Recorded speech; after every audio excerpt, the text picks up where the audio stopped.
हे मर्ने बेला पानीको के अर्थ हुन्छ होला। ए मर्ने बेला पानीको के अर्थ हुन्छ होला। मैले लाँदा तिम्रो बेहुलो कति रुन्छ होला।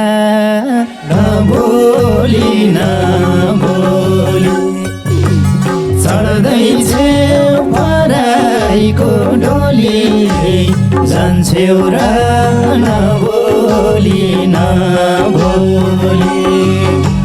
मर्ने बेला पानीको के अर्थ हुन्छ होला। मैले लाँदा तिम्रो बेहुलो कति रुन्छ होला। नबोली नबोली चढ्दैछ पराईको डोली जान्छौ र नबोली नबोली। चढ्दैछ पराईको डोली जान्छौ र